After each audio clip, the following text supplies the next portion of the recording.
Welcome back, MTN Nets podcast. Another positive reaction. We're going to talk about the Nets Raptors from tonight. 119-116 victory. I'm sure most of you saw it, but Kyrie Irving, game winner. Crossover. Van Vliet creates separation. Nothing but net. Kyrie wins the game. 119-116. Nets trailed by 18 at one point in this game. They have now won 9 of their past 10 games. The hottest team in the NBA right now. Sure, I get it.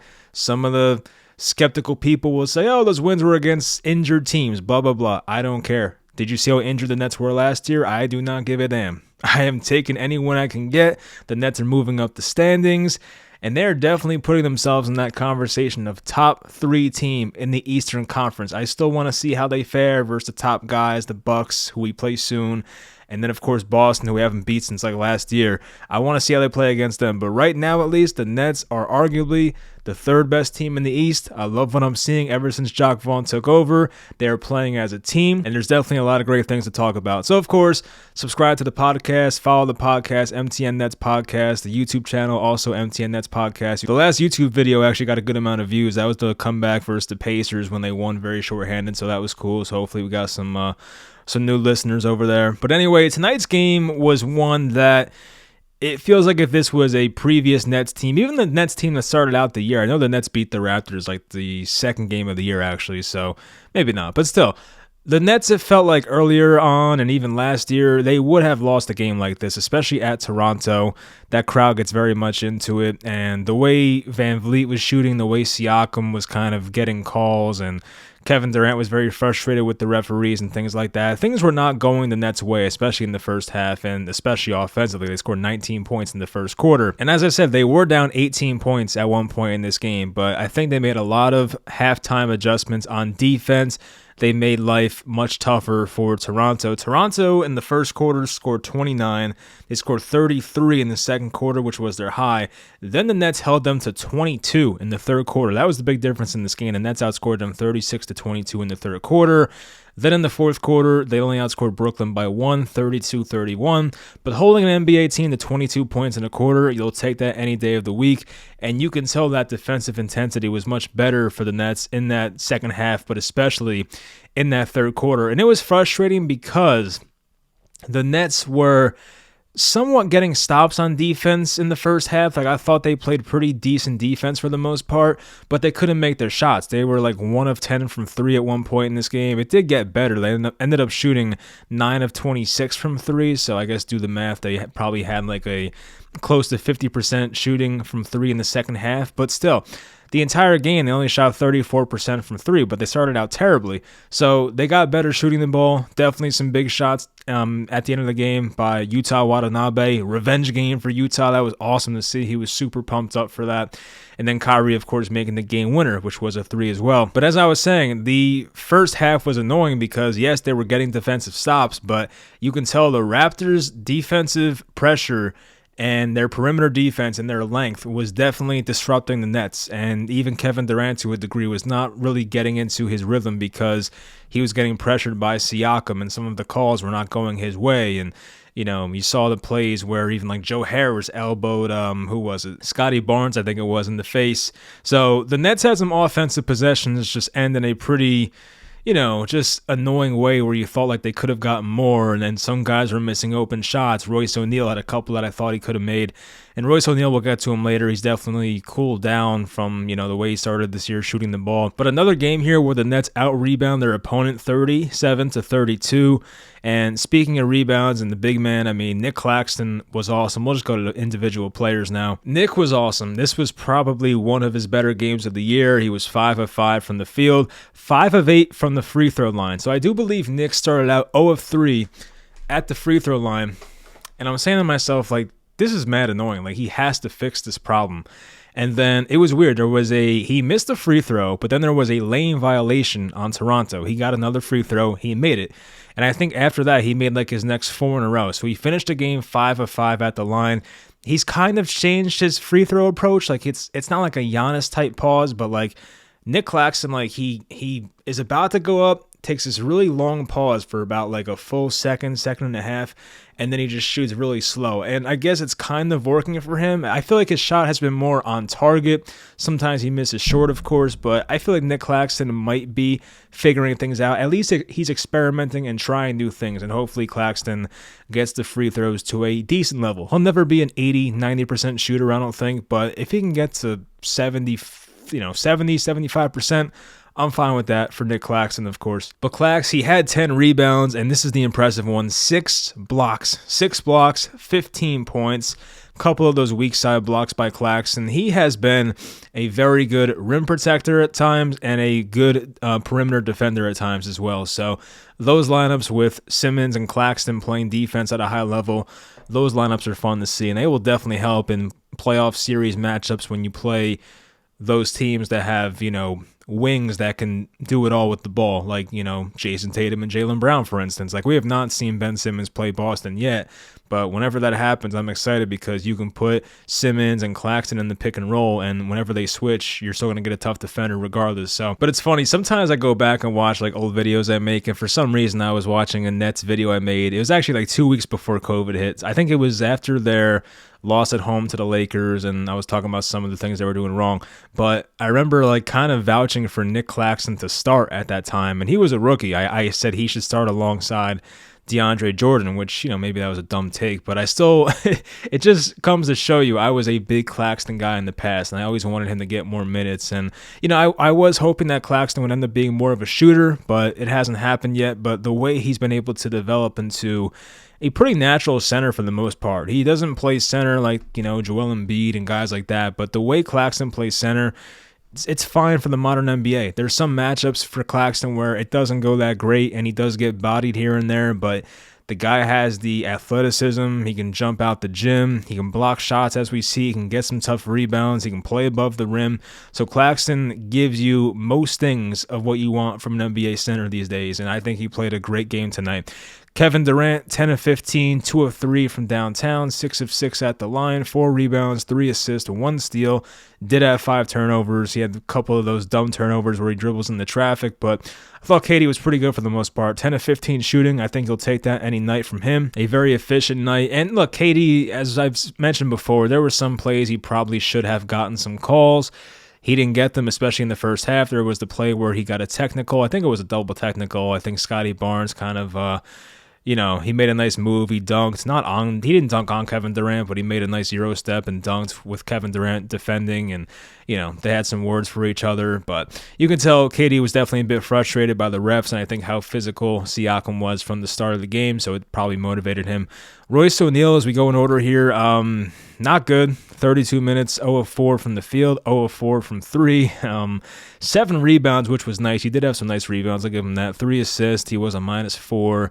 So 5 fouls. So, yeah, Royce O'Neill is one of those guys that as TJ Warren gets healthier and Utah Watanabe, same thing, coming off the hamstring, I think you may see less minutes for Royce O'Neill going forward. And, I said maybe a couple of videos ago that I thought fans were being a bit too hard on Royce O'Neill, but now I agree with it. I think he's been pretty rough lately, but, he's a guy that you just hope gets it going at some point. If he can shoot the ball at a decent clip and just play defense, that's the thing. It's the annoying part. Like, when we got Royce over here, like, I know he fell off last year defensively, but I'm hoping, like, playing with KD and playing with Claxton and playing with Ben, that it was going to help his defensive ability. But, he has shown so many times this year, Royce O'Neill, where he can't stay in front of his guy, and it's just mad annoying. Like, I just want to see him play good defense, and you're not seeing it consistently. I feel like he'll give you a good defensive possession, like one out of every 5 trips, but you're not seeing consistent great defense out of Royce O'Neill, which is something I was hoping that would change this year. Kyrie Irving, awesome game, 35 points, 13 of 22, 3 of 9 from 3, which is something he is still not hitting yet. His 3-point shots, they're not falling. He had a wide open look in the corner in the first quarter, didn't make it. He had a pull up in the first quarter, didn't make it. So his 3-point shot early got off to a bit of a slow start, but he's been shooting better from 3 lately, so hopefully that turns around. But of course, he made the big shot tonight to win the game. 32 points overall, 5 assists. That assist he had, by the way, to Utah Watanabe, awesome play. Completely, as Jason Terry said, sucked in the D and kicked out the ball to Utah Watanabe in the left left corner. It was a great pass by Kyrie, finding the open shooter, and Utah got his revenge. So, yeah, Kyrie only 1 turnover this entire game, and he's been awesome. Kyrie has been great lately.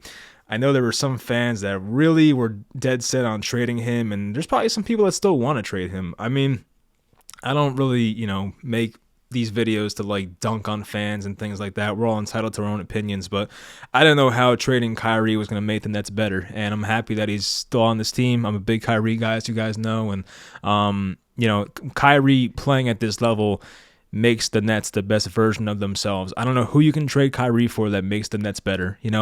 Teams already don't want to give up much for the guy because Kyrie obviously is very unpredictable, but I'm happy he's back. If he's playing at a level like this, I mean, he's, I think he was ranked, what that website, I forget who ranked these players, but some website recently came out with NBA rankings, and I think it might have been top 100, and they put Kyrie at number 66. And I'm like, bro, seriously? 66? I get the availability stuff, but like you're telling me Kyrie Irving is the 66th best active player in the NBA? I mean, stop. But anyway, so Kyrie definitely responded to that, and I don't even know if he saw that list or not, but I hope he did. So he's been awesome. Fourth quarters especially, Kyrie has been taking over. I've noticed that in the early fourth quarters when KD is sitting and getting his rest before finishing out the last 7-8 minutes, Kyrie has played super aggressive and really good basketball in those early fourth quarters when the Nets need the offense. So Kyrie's been stepping up. Even in that game against, I think it was Washington, right? The other night. What night was that? It was Wednesday. So Wednesday versus, not Wednesday, that was a while ago. That was a different game. Monday at Washington, which, the Nets had like 4 days off, which was crazy. So in that game, Kyrie had a play where he dove into the stands. And I'm not talking like he fell into the first row and sat down, blah, blah, blah. No, he like literally jumped over the first like 1 or 2 rows and ended up like deep into the benches. I mean, he was going all out. So I love the effort he's been showing, even defensively. I mean, look, Kyrie will sometimes over pursue and sometimes over help, and it's annoying. But I think for the most part, Kyrie's effort has been really good since coming back, and he's playing great basketball. I don't know if it's the contract year or whatever it is, but I love the way Kyrie's been playing. Ben Simmons is looking more like himself finally. I mean, we're starting to see that now. 32 minutes, 5 of 7. 5 rebounds total, 5 assists, 1 steal, 10 points. Did have 3 turnovers, but Ben had some like key dunks today. I think he had a really nice play. I think it was Utah. He kind of like hooked a pass around to Ben in the fourth quarter when the Nets needed a bucket, and Ben was there filling in that role to be in the dunker spot and finish. So yeah, I thought Ben even played really good defense in this game too. He definitely showed up. It's not one of those games for Ben where you look in the stat sheet and think he did a whole lot, but when you watch that game, Ben was playing some really good defense. Joe Harris, TJ Warren, Yuta Watanabe, will kind of throw him in the same area here. Joe with 7 points, TJ with 10, Utah with 17. I mean, Utah, let's talk about him first. Utah went 3 of 4 from downtown, 6 of 7 overall against his former team. He had a team high plus 12. You got to play that man more. I guess 21 minutes is a good amount, but Utah, I think, should be getting some of the minutes that Royce O'Neill has been getting. Utah has been making his shots, obviously. He might still lead the NBA in three-point percentage. I'm not sure if he has like enough shots at this point because he missed like 10 games, but Utah has been awesome. 3 rebounds, 1 assist, 1 steal. And I feel like he does enough defensively. Like, obviously, like, Yuta Watanabe is not an elite defender, but he does enough. He's active enough. He has active hands. He'll get you some tough rebounds. I like Utah's game overall. He's one of those guys that just knows his role. And as Edmund Sumner said in one of those recent interviews, you have to be a star in your role. They know Kevin Durant and Kyrie Irving are the top dogs, right? But you have to be a star in your role. And that's exactly what Yuta Watanabe does. He never does too much, but he knows how to be a star in his role. So I love guys like that. TJ Warren is another guy that can be a candidate for taking some Royce O'Neill minutes as he gets more healthy. TJ was 4 of 6 from the field, 0 of 1 from 3, 2 of 2 at the line, 2 rebounds, didn't do much else, 3 fouls, he was a +3, but scoring the basketball, he's looked fine. I have no problems with TJ Warren so far. He's been getting to the basket at some points, which is definitely encouraging. That 3-point shot has not been there yet, but the mid-range game has been there. Some of those running shots he makes are very weird looking, and I don't know how they go in, but they do. So it's good to see TJ healthy out there. There was actually one point where he scared me in this game because he fell down, and it took him like 2 seconds to get up. So, of course, I started thinking, like, I hope his foot's okay, but he got up. He was fine. So Hopefully TJ, as time goes on, gets better as the season goes on, and I think hopefully should play more. I mean, 17 minutes is a decent amount for a guy who hasn't played in 2 years, but as the year goes on, you would think TJ Warren, if he keeps playing like this, will get some more minutes. Joe Harris, 23 minutes, 1 of 3 from 3, 2 rebounds, 3 assists. Not like a huge Joe Harris game by any means, but Joe had a couple like nice finishes at the rim, made a very nice cut at one point, finished on the left side. I forget the 3 he made, but I think it was pretty late in the game. It was a pretty clutch shot, I think, for the most part. It wasn't like the late fourth quarter, but Joe, he did his thing. He wasn't bad today, I don't think. I think he played pretty decent defense, too. The type of game that you would take from a Joe Harris guy. All right, so Edmund Sumner, Seth Curry, Cam Thomas, they didn't play much. 4 minutes, 7 minutes, 5 minutes. None of those guys made a shot. They all had 0 points. So you didn't see much there. Cam Thomas, I think, missed a 3-point shot. He was wide open top of the key. He said, I'll take it. Markieff Morris was a coach's DMP, coach's decision. Patty Mills was hurt, or not hurt. He was had a non-COVID illness, so he didn't play in this game, but not like he would play anyway, I don't think. I don't think he'd play in a matchup like this. Edmund Sumner played a bit in the first quarter or second quarter, I think it was, and I don't think he did much, honestly. He played 4 minutes, missed a shot, had 1 steal, but Sumner didn't do a whole lot. So mainly the entire rotation today was pretty much 8 guys. KD, Royce, Nick, Kyrie, Ben, Joe, TJ, and Utah was pretty much the 8-man rotation today.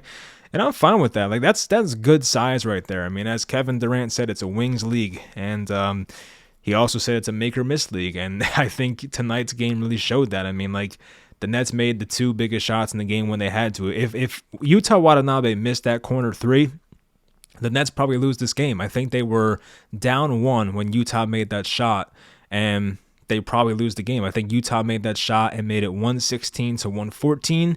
So I was feeling good after he made the shot, of course, but before that shot, they were down 1, and I think the shot clock may have been, or the game clock may have been below 24 when Utah made that shot. So if he missed it, the Nets but they had a very good chance of losing this game. And then, of course, Kyrie, tie game, he ends the game himself. But yeah, some guys for Toronto had really nice games. Scotty Barnes really, was physical down low, made some nice back down baskets and things like that. Fred VanVleet has not really played well against the Nets in recent games, I feel like, but he was awesome tonight. He was 7 of 8 from the free throw line, 4 of 9 from 3, 14 of 24 overall, 39 points from him. So, of course, you do love seeing that if you're a Raptors fan, but nobody else really killed the Nets. I think Flynn had a pretty good game. Siakam was pretty decent. Scotty Barnes had 26. But as I said, the Nets defense in the second half was way better. As I said, they held them to 22 in the third quarter, 32 in the fourth quarter. So I want to go through the final plays here. It was pretty crazy. So Fred VanVleet, with a minute left, he makes that shot to put Toronto up by 1.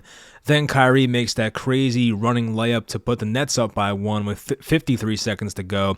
Scotty Barnes then makes a 2-point shot, puts the Raptors up by 1. So there was 15 seconds left, and Utah Watanabe got that really great pass from Kyrie, who drew in 3 Raptors defenders, kicked it out to the corner. I think Utah may have taken one of those sidestep dribbles to his right, but then he basically swished it. I mean, I was for some reason I felt pretty confident with Utah making that shot. It just felt like it was meant to happen. I mean, having been in Toronto Raptor the past couple of years, it just felt so right for Utah to make that shot. So he makes it, Kyrie assists, the Nets go up by 2. Then there was the play where Kyrie fouled Scotty Barnes, and Kevin Durant swatted the ball away, but they reviewed it for goaltending, which I don't even think was close to a goaltend, so I don't know why they had to review it. I guess the only reason they did call it a goaltend was because that allowed the refs to review it, so I guess, but I never thought it was. But Scotty Barnes, he almost missed the first. He made it, then he made the second free throw. Game was tied. 8 seconds to go, the Nets inbounded, and then Kyrie was fouled by Fred VanVleet with 3.1 to go. So the Nets had a side out, 3.1 seconds to go.